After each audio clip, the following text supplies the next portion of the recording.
রাতের অন্ধকারে সিপিআইএমের দলীয় পতাকা ও পতাকা লাগানোর দণ্ড খুলে নিয়ে পালিয়ে যাওয়ার অভিযোগ, সাথে সিপিআইএমের দেওয়াল লেখনে কাদা লেপে দেওয়ার অভিযোগ তৃণমূলের বিরুদ্ধে। ঘটনায় সোমবার সকালে চাপা উত্তেজনা ছড়ায় আরামবাগের সালেপুর 1 নম্বর অঞ্চলের বড় ডঙ্গল এলাকায়।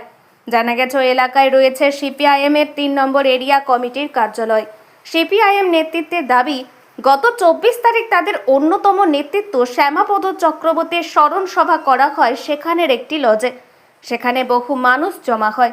সেই ক্ষোভে এবং গতকাল মুর্শিদাবাদের দৌলতাবাদের সিপিআইএম যেভাবে জয়লাভ করেছে সেই ফল দেখে তৃণমূল ভয় পেয়ে এই কাণ্ড ঘটিয়েছে বলে অভিযোগ।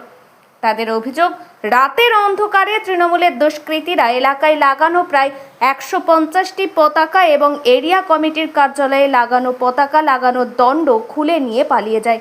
সাথে এলাকায় লাগানো দেওয়াল লেখনে কাদা লেপে দেয় বলে অভিযোগ। ঘটনা নজরে আসতেই এরিয়া কমিটি কার্যালয়ে উপস্থিত হয়ে সিপিআইএম নেতৃত্বরা ক্ষোভ প্রকাশ করেন। এ বিষয়ে তারা প্রশাসনের দ্বারস্থ হবেন বলেও জানিয়েছেন, যদিও অভিযোগ অস্বীকার করেছে তৃণমূল। ঘটনায় সোমবার সকালে চাপা উত্তেজনা ছড়িয়ে পড়ে এলাকায়। ভারতের কমিউনিস্ট পার্টি মার্ক্সবাদী প্রাক্তন জোনাল কমিটির নেতা এবং প্রাক্তন কৃষক আন্দোলনের সম্পাদক, আরামবাগ থানা কমিটির সম্পাদক এবং হুগলি জেলা সমবায় আন্দোলনের অন্যতম পথিকৃৎ প্রয়াত কমরেড শ্যামাপদ চক্রবর্তীর স্মরণ সভা গত 24 তারিখ আমরা এখানে করার কথা ছিল। প্রাকৃতিক বিপর্যয়ের কারণে আমরা এখানে লজে করেছি। অগণিত মানুষ, গুণমুগ্ধ ব্যক্তিত্ব এখানে উপস্থিত ছিলেন। প্রচুর কমরেডরা উপস্থিত থেকে স্মরণসভা হয়েছে। এখানে কেন্দ্রীয় নেতৃত্ব কমরেড দেবব্রত ঘোষ ছিলেন এবং আরামবাগের আমাদের জেলা কমিটি এবং জেলা সম্পাদক মণ্ডলী, এরিয়া কমিটি, এখানকার মানুষজন ছিলেন। কিন্তু রাত্রের দিকে দুর্ভাগ্য, রাত্রের দিকে দুষ্কৃতীরা রাতের অন্ধকারে প্রায় 150 পতাকাকে এখান থেকে আমাদেরকে খুলে নিয়ে অন্যত্র কোথায় হাফিজ করে দিয়েছে, লুকিয়ে রেখেছে বা নিয়ে চলে গেছে আমরা জানতে পারছি না। এটা খুব দুর্ভাগ্যজনক। গণতন্ত্রের ক্ষেত্রে এটা অত্যন্ত ক্ষতিকর। আমরা তীব্র ধিক্কার, নিন্দা জানাচ্ছি। শুধু তাই নয়, এখানে যে আমাদের দীর্ঘদিন শহীদদের প্রতি সুগভীর আমরা শ্রদ্ধা জ্ঞাপন করি, যে শহীদ বেদিটা আছে তার উপর একটা দণ্ড ছিল, তার উপর পতাকা উত্তোলিত ছিল। সেই রক্ত পতাকা সমেত দণ্ডকে নিয়ে তারা চলে গেছে। কোথায় লুকিয়ে রেখেছে আমরা খুঁজে পাচ্ছি না এখন পর্যন্ত। এইরকম একটা নির্মম, অমানবিক, নির্লজ্জ ঘটনা একটা ঘটিয়েছে, তারও আমরা নিন্দা জানাই। গোটা রাজ্য জুড়ে এটা করে চলেছে। এটা আমাদের কালচার না, এটা ওদের কালচার। এছাড়াও কি করেছে, এখানে যে আমাদের যে বিভিন্ন জায়গায় আমাদের যে কাজচাতুরি তারা সিম্বল ছিল, তারা কাদা নিয়ে সেগুলো লেপে দিয়েছে। এখানে একটা দেখতে পাচ্ছেন, ওখানেও আছে, আরো জায়গায় আছে। এটা করেছে, এটা রাতের অন্ধকারে তৃণমূলী দুষ্কৃতীরা এটা করেছে। আমরা তাদের দেখতে পাই না ঠিকই, কিন্তু এর আগে তৃণমূলী দুষ্কৃতীরা আমাদের কমরেডকে বলেছে, তোমরা নতুন করে গর্জে উঠছো, গরিব মানুষকে দিয়ে সংগঠিত করছো, এটা আমরা সরকারে আছি, এটা করাটা ঠিক নয়। এই ভয় থেকেও করেছে। মানুষ তো প্রচুর মানুষ, তারা হাজির হয়ে যাচ্ছে। এটা তাদের মধ্যে একটা ভীতি সঞ্চার হচ্ছে। আমরা বলছি এটা চলবে না। মানুষ তার বিরুদ্ধে দাঁড়াবে, ক্ষোভ প্রকাশ করবে, আন্দোলন করবে, সংগঠিত হবে। এই কালচার বরদাস্ত করা যায় না। আমরা ধিক্কার জানাচ্ছি, নিন্দা জানাচ্ছি।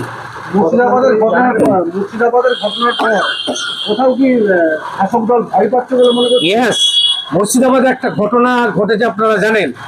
তীব্র বাদানুবাদ লড়াই করে তারা কম্পেস করার চেষ্টা করেছিল, কিন্তু আমাদের কমরেডরা কাঁধে কাঁধ দিয়ে লড়াই করে নিরঙ্কুশ সংখ্যাগরিষ্ঠতা পেয়েছে। 39টা আসনে জিতেছে, ওরা 4টে পেয়েছে, তৃণমূল মাত্র।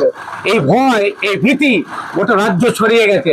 তার থেকে ওরা ভাবছে যে একটা সন্ত্রাস, বিঘ্ন ঘটানোর চেষ্টা করছে, যাতে মানুষ ভয় পায়। ভয় আর পাবে না। দেয়ালে সব হারা মানুষ, দেয়ালে পিঠে দেওয়া মানুষ, না খেতে মানুষ আর থেমে থাকবে না। তারা এগিয়ে যাবে, আরো সংগঠিত হবে, আরো 3 গুণ আগ্রহ নিয়ে এগিয়ে যাবে। প্রশাসনকে জানিয়েছেন? আমরা প্রশাসনকে জানাবো, আজকেই জানিয়ে দেবো। এই ঘটনার নিন্দা জানিয়ে আমরা জানাবো।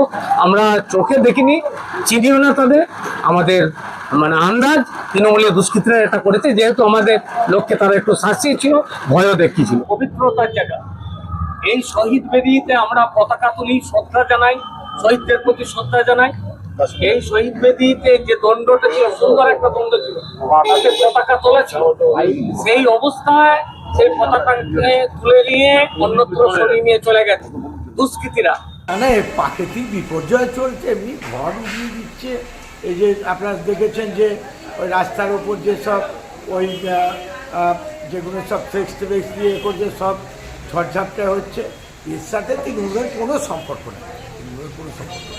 এখন আরামবাগেই রয়েছে প্রাণ আইভিএফ ফার্টিলিটি সেন্টার। নিঃসন্তান দম্পতিদের মুখে হাসি ফোটানোর বিশ্বস্ত প্রতিষ্ঠান প্রাণ আইভিএফ ফার্টিলিটি সেন্টার দক্ষিণবঙ্গের মধ্যে সর্ববৃহৎ এবং সর্বপ্রথম এআরটি গভর্নমেন্ট রেজিস্টার প্রাপ্ত আইভিএফ সেন্টার এখন আরামবাগেই। অল্প খরচে আইভিএফ পরিষেবা, বন্ধ্যাত্ব চিকিৎসার এক অভিনব অধ্যায়। প্রাণ আইভিএফ ফার্টিলিটি সেন্টার একেবারে অল্প খরচে পুরুষ ও মহিলার বন্ধ্যাত্ব পরীক্ষা, বন্ধ্যাত্ব চিকিৎসা সবকিছুই হয় আমাদের প্রতিষ্ঠানে। সুচিকিৎসার মাধ্যমে মা ও বাবা ডাক শুনতে পারবেন নিঃসন্তান দম্পতিরা। তাহলে আর দেরি কেন? আজই যোগাযোগ করুন প্রাণ আইভিএফ ফার্টিলিটি সেন্টারে। ঠিকানা বসন্তপুর, আমতলা, 2 নম্বর রেলগেট, আরামবাগ, হুগলি। যোগাযোগ নম্বর 7865858781 অথবা যোগাযোগ করুন 7908098172 এই নম্বরে।